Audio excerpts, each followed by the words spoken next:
mulai sempurnakan wudunya. Bagaimana cara menyempurnakannya? Kita mulai dengan hadis riwayat Al-Bukhari nomor hadis 159. Ya, kita turunkan hadisnya. Ditemukan juga nanti di hadis Muslim seperti yang telah Anda tuliskan. Lihat kalimatnya. Hadisnya dari Hamran ini khadimnya atau pembantunya Utsman bin Affan radhiyallahu taala anhu. Utsman bin Affan. Kata Hamran, laqad da'ani Utsman bin Affan radhiyallahu taala anhu. Utsman bin Affan pernah memanggil saya satu kali, kemudian mengajarkan saya untuk berwudu. Ya, fa amarani an atawadda, maka memerintahkan saya untuk berwudu. Utsman mengajari dulu. Lihat bagaimana cara Utsman mengajari kepada beliau. Yang pertama, lihat kalimatnya. Saya mulai dari sunnahnya dulu ya. Baik. Perhatikan. Pertama dengan menyampaikan hadis Nabi tadi, yaitu mulai dengan mengucapkan kalimat bismillah. Dan mohon izin ya, ketika Anda ucapkan bismillah, tolong jangan cuma di lisan. Rasakan Allah melihat Anda, mengawasi, sehingga kita ingin tampilkan wudu dan berlindung kepada Allah dari godaan setan. Baik, mulai dengan bisa membersihkan tangan dulu, telapak ini, dengan menyela-nyela begini ya. Jadi bukan cuma begini, pakai sabun tapi ini nggak disela, itu tidak diinginkan. Ya, jadi Anda siapkan airnya, bisa dengan menggunakan keran tapi tidak berlebihan. Ingat, ya jangan sampai air mengalir terlalu berlebihan, dan itu tidak diinginkan. Baik, bahkan Utsman bin Affan wudunya nggak pakai keran. Ya, beliau wudunya menggunakan bejana. Jadi kalau seperti ini misal, ya saya ambil ini aja lah. Ini gayung misalnya kan, bukan gayung yang ditumpahkan, jadi begini tidak. Tapi airnya diambil, perhatikan, bukan dicelupkan ke dalam, tapi ini ya diambil begini. Baru kemudian setelah begini. Paham? Baik ya. Jadi ingat bagaimana efisiensi penggunaan air di sini, bukan dicelupkan ke dalam begini, ya, tidak juga ditumpahkan seperti ini. Ya, nanti Anda akan temukan orang yang basuh muka, gayungnya ke sini gitu kan, basuh tangan, gayungnya ke sini, akan ditemukan seperti itu. Ya, ini menyalahi ketentuan hadis. Lihat, ambil begini, mulai sela-sela begini, paham? Satu, sebentar. Kalau ini sudah selesai, taib sudah dianggap baik, 2-3 kali, kadang-kadang Nabi 2 kali, kadang-kadang 3 kali. Tapi tidak berlebihan. Lebih daripada 3 kata Nabi, faqad asa Abul Qasim. Dia telah bermaksiat menyalahi ketentuan Nabi. Baik, setelah itu mulai dengan yatamadmad, berkumur-kumur. Dalam bahasa Arab, kalimat tamadmadah itu bukan sekedar memasukkan air ke mulut, tapi juga mengeluarkan kotoran yang di mulut. Jadi begitu Anda masukkan misalnya air ke mulut, ya bahasa Utsman bin Affan radhiyallahu taala anhu, sahabat Utsman, Anda ambil airnya ke mulut, kemudian mulai hirup sedikit, istinsyak ke hidung. Jelas? Lalu Anda kumur-kumurkan itu sambil mengeluarkan kotoran di mulut. Ya. Bahkan kadang-kadang Nabi meminta untuk sebagian menyikat ininya, menyikat giginya. Ya, ada yang menggunakan siwak, ada yang menggunakan sebagian dari tangannya seperti ini. Ya, agar sebagian kotoran yang ada di giginya bisa keluar. Setidaknya demikian. Paham sampai sini? Baik. Sebagian dihisap ke hidung, tidak perlu berlebihan, yang penting kotoran bisa terserap dan bisa keluar. Ya, Anda bisa kuatkan, namanya istinthar. Istinthar itu menguatkan, mengeluarkan dengan kuat, menyebarkan. Bisa begitu. Bisa Anda tutup misalnya salah satu dengan jemarinya. Ya. Paham sampai sini? Baik, saya ulangi ya. Ambil air, sudah selesai, bismillah. Kemudian Anda mulai berwudu, kumur-kumur. Hirup sebagian, keluarkan. Jelas sampai sini? Baik, bisa 2-3 kali. Ini masuk dalam kategori sunnah. Artinya kalau Anda tunaikan, pahalanya banyak di sini. Tapi sekiranya airnya tidak cukup untuk mengerjakan yang sunnah ini, Anda bisa langsung masuk kepada yang pokok. Ada 4 yang pokok ini. Anda mesti hati-hati ya, jangan terjebak oleh setan. Nanti ada yang sunnahnya sempurna, tapi yang pokoknya tidak sempurna, maka wudunya tidak sah. Tapi kalau yang pokoknya sempurna, walaupun sunnahnya tidak sempurna, wudunya tetap sah. Misal, kumur-kumur sempurna, ini sempurna, tapi basuh wajah sebagian tidak tersapu, maka wudunya batal. Tapi kalau Anda misalnya tangan tidak tersapu sebagian, yang sunnah begini, sebagian tidak tersapu. Kemudian Anda berwudu kumur-kumur misalnya, tidak istinsyar. Ya, tapi Anda wudunya sempurna pada yang pokok. Ya, nanti 4 kita jelaskan, itu sempurna semuanya, maka wudunya dianggap sah. Walaupun sunnahnya tidak sempurna, tapi wudunya dianggap sah. Anda sholatnya sah. Ya. Paham sampai sini? Baik. Saya teruskan dulu sebentar. Saya mau agak pelan-pelan ya supaya dipahami betul, dan jangan tinggalkan masjid ini kecuali kita paham apa yang kita bahas. Sepakat sampai sini? Baik, saya mulai. Bismillah. Perhatikan, ada 4 yang pokok berdasar keterangan Al-Quran di Quran surah kelima ayat yang ke-6. Pertama wajah. Saya ulang, pertama wajah. Nanti setelah itu kita praktekkan. Pertama wajah. Kedua, tangan sampai siku. Tangan sampai siku. Ketiga, kepala. Dan yang keempat, kaki sampai kedua mata kaki. Alhamdulillah. Kaki sampai kedua mata kaki. Wajah, tangan sampai siku, kepala, dan kaki sampai kedua mata kaki. Jelas? Berarti itu 4 yang pokok ya. Selebihnya sunnah. Ya, selebihnya adalah sunnah. Jadi kalau teman-teman di jalan misalnya menemukan air yang sangat terbatas tapi cukup bagi yang 4 ini, jangan dulu tayamum. 4 ini dahulukan. Nah, sekarang perhatikan bagaimana cara kita membasuhnya. Bismillah. Baik, perhatikan bahasa Qur'annya ketika menyebutkan membasuh wajah, kalimatnya menggunakan kata ghassala. Faghsilu wujuhakum. Faghsilu. Pertama, mohon fokus. Kalimat ghassala, faghsilu itu mengandung arti mengambil sesuatu untuk ditumpahkan di tempat yang akan dibasuh. Jadi ambil airnya, tumpahkan di wajah, bukan ditumpahkan dulu baru dihapuskan. Jelas ya? Jadi Anda ambil air, awas hati-hati, Anda keliru bisa salah. Ambil airnya, setelah itu kemudian tumpahkan di tempat yang akan dibasuh. Pertama apa? Wajah. Nah, sekarang perhatikan, apa batasan wajah dulu? Apa batasan wajah yang dimaksudkan? Ya, boleh ya, kita lihat ya. Wajah dimulai dari batas dahi di sini, kening. Di sini. Turun ke bawah. Bagian depan, tampak depan di sini, sampai ke ujung mata di sini. Maaf, perhatikan betul, termasuk bagian bawah telinga di sini. Ya, sampai ke dagu.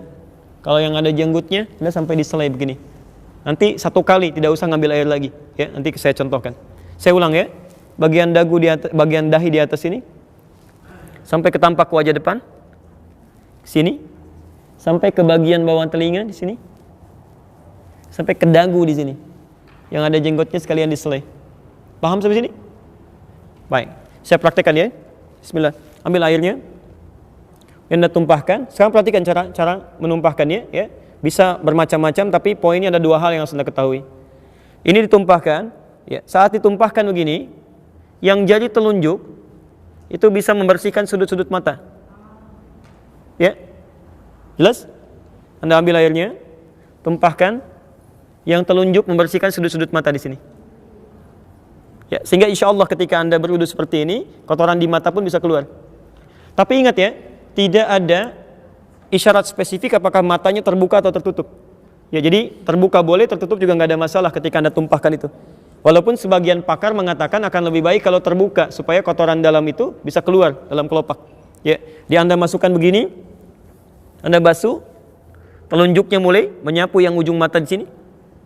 Bersamaan dengan itu, jempol membersihkan bagian bawah di telinga sini. Paham? Baik. Perhatikan. Ambil air, tumpahkan. Tuh, otomatis tuh lihat. Kemudian ini. Ya. Dan selesai.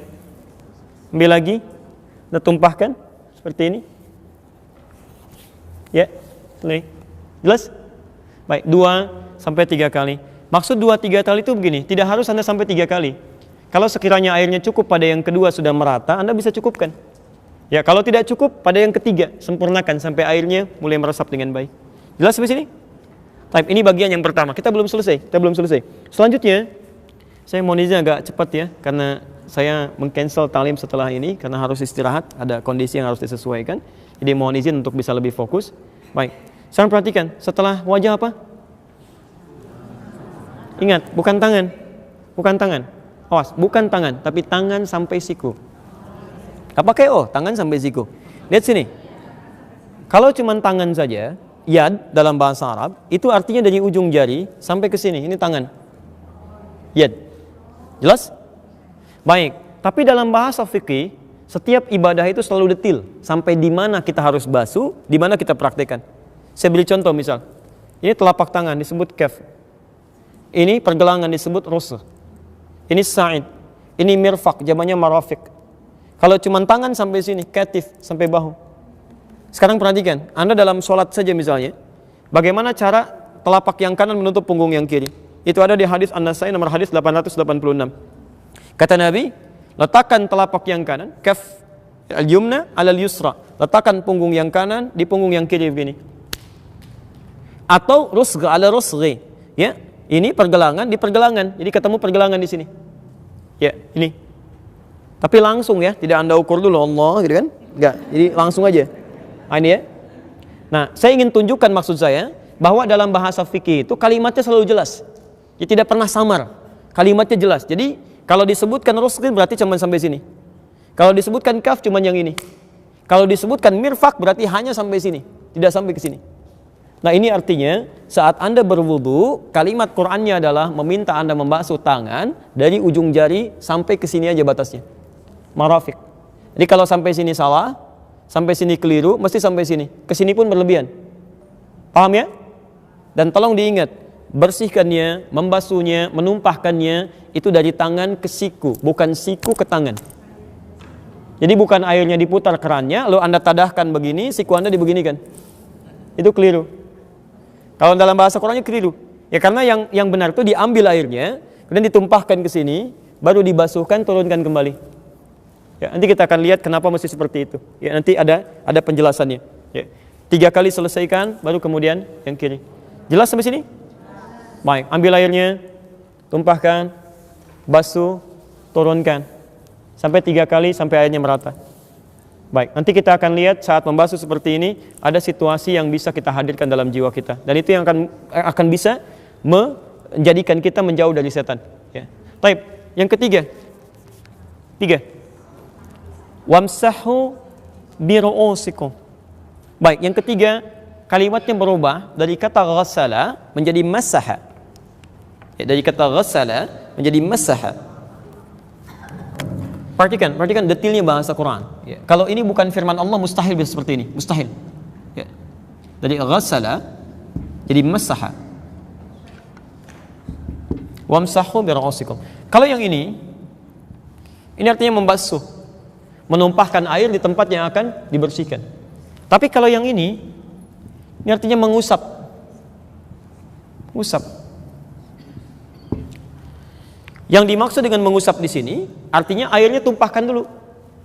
Jadi begitu Anda misalnya ingin mengusap bagian kepala, ya, biru'usikum kepala, Anda ambil airnya, nah tumpahkan dulu begini. Tumpahkan baru diusapkan. Jadi bukan ambil airnya lalu disampaikan ke kepala begini, tidak. Ya awas, nanti juga ada kasus sebagian akhwat ketika akan berwudu langsung tuh di jilbabnya begini-begini. Ada kasus begitu, itu nggak tepat. Itu tidak tepat. Tadi kita lihat yang tepatnya, ya. Karena yang dimaksud masaha itu bukan air diambil tumpahkan, tapi tumpahkan dulu airnya baru diusapkan. Paham? Nah, sekarang perhatikan. Apa yang diusap itu? Ternyata yang diusap itu biru'usikum. 1 ru'us, jamak dari kata ra'sun, ru'us, jamak dari kata ra'sun, yang berarti kepala. Bukan rambut, ingat, kepala bukan rambut. Jadi kalau ada orang berwudu hanya membasuh rambutnya saja, itu tidak sah wudunya. Oh, kadang-kadang ada sebagian laki-laki atau anaknya gitu kan, yang remaja tuh pengen cepat segera kan, rambut sudah rapi, kemudian wudu lagi batal, cuman rambutnya aja begini, takut gitu kan, nggak nyampe kepalanya, itu batal. Dia nggak sah wudunya, harus mengulang dia. Ya, paham sampai sini? Nah, ini nikmat dari Allah Subhanahu Wa Taala, disebutkan kepala sehingga semua orang bisa berwudu dengan baik. Kalau disebutkan rambut kan yang nggak punya rambut repot ya. Time. Dan ini yang menarik. Ketika Allah meminta mengusap kepala, menggunakan huruf ba di situ. Wamsahu biru'usikum. Padahal Allah bisa mengatakan begini, wamsahu ru'usakum. Tapi pakai ba di sini. Biru'usikum. Ya, kalau kalimatnya hanya sekedar mengatakan wamsahu ru'usakum tidak menggunakan ba, maka semua kepala wajib dibasuh dari depan sampai belakang. Habis. Tapi ketika menggunakan ba dari 14 fungsi tadi, ya, di sini terdapat 3 fungsi utama. Ba dalam huruf ini. Ya. Nanti ada orang kita, orang Indonesia yang kuliah di Al-Azhar, alhamdulillah dapat gelar doktor S3 hanya membahas huruf ba ini aja. Ba di ayat ini dibahas dapat doktor tuh. Ya, teman-teman yang belum silahkan, masih ada huruf ta, huruf da, huruf jim, huruf sampai ya tuh. Masya Allah, luar biasa. Ya. Di bahasa Arab itu, saya di jurusan bahasa Arab itu luar biasa. Bukan cuman kalimatnya, hurufnya, harokatnya ada maknanya. Ya, makanya Masya Allah Quran turun dengan bahasa Arab tuh banyak hikmah di situ. Ya, banyak hikmah. Nah, sekarang ba yang pertama itu bermakna istighraq namanya. Ba al-istighraq, yaitu ba yang menunjuk kepada makna holistik luas, tanpa batas. Ya, al-istighraq namanya. Ba yang menunjuk pada makna yang luas tanpa batas, al-istighraq. Ya. Artinya pada yang pertama ini Anda diperkenankan untuk membasuh kepala, mengusap kepala setelah airnya ditumpahkan. Misal Anda ambil airnya, Anda tumpahkan begini, dan Anda usap dari depan sampai belakang, seluruhan kepala. Jelas? Ya, nanti setelah itu, kalau hadis dari riwayat Utsman bin Affan radhiyallahu taala anhu, sambil telinganya kemudian sekaligus ya dibersihkan. Jadi tidak mengambil air lagi. Kalau hadis dari riwayat Utsman bin Affan radhiyallahu taala anhu, Anda ambil begini, tumpahkan, bersihkan kepala sampai ke sini, kemudian baru ke telinga di sini. Ya. Baik. Jadi lihat membersihkan telinga ya, yang telunjuk ini bagian di dalam di sini, yang jempol bagian belakang sini. Jadi begitu Anda usap sini, kembalikan ke sini, kemudian ke telinga di sini. Ya, jelas di sini? Paham ya? Baik. Ada hadis yang kedua yang menunjukkan Anda boleh membasuh ya, atau mengusap bagian kepala, kemudian mengambil air lagi untuk basuh telinga. Itu ada hadisnya. Jadi untuk basuh telinga ini sifatnya fleksibel. Bisa langsung dari kepala kemudian ke telinga, bisa langsung kepala dulu, ngambil air untuk telinga. Jelas di sini? Baik. Sekarang perhatikan, ini yang unik. Kenapa menggunakan huruf ba? Karena tidak setiap orang ya punya potensi bisa menyapu, mengusap semua kepalanya. Mungkin ada orang yang mohon maaf, ada luka sebagian di kepalanya. Ada ikhwan yang kena luka misalnya kan, nggak bisa diusap semua. Bagaimana caranya? Maka fungsi ba di sini adalah fungsi yang kedua, namanya at-tab'id ma'at tahdid. Ya, membasuh sebagian dari kepala itu, tapi ada batasnya. Sampai ubun-ubun sini. Jadi kalau Anda sedang ada persoalan, kemudian tidak membasuh, tidak bisa mengusap secara keseluruhan, Anda boleh mengusap sebagian dari kepala, batasnya di ubun-ubun di sini. Ya. Dan Masya Allah, ini juga bagian dari kemudahan untuk akhwat, kan? Ada yang sedang berkerudung, berhijab, tidak bisa misalnya membuka di tengah-tengah kebanyakan orang, misal sebagian tertentunya, ini boleh, Anda tidak usah lepas jilbabnya. Ya, Anda ambil airnya, tumpahkan, misalnya di sini aja, sah wudunya. Ya, sah, itu sah wudunya. Ingat, awas ya, nggak enak itu karena belum terbiasa, karena belum tahu ilmu, membiasakan sesuatu yang keliru, belum membiasakan sesuatu yang benar. Dia nggak usah dicopot, apalagi misalnya ada yang ngambil air, dibasah-basahin di sini, gitu ya. Nah, itu nggak tepat ya. Islam itu memudahkan, tidak menyulitkan.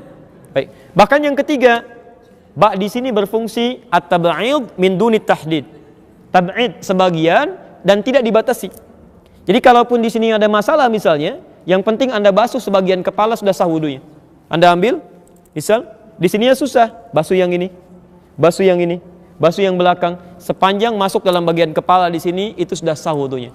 Di sini Nabi ajarkan pada sahabat, sahabat ajarkan pada tabi'in, tabi'in sampaikan pada ulama. Semua sepakat, sahabat sepakat, tabi'in sepakat, ulama sepakat. Tidak ada perbedaan pendapat di sini.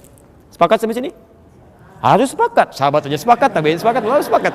Anda bukan sahabat, bukan tabi'in, bukan ulama, nggak sepakat. Aneh Anda. Masih begitu saya pulang gitu kan? Wah, jelas sampai sini? Alhamdulillah.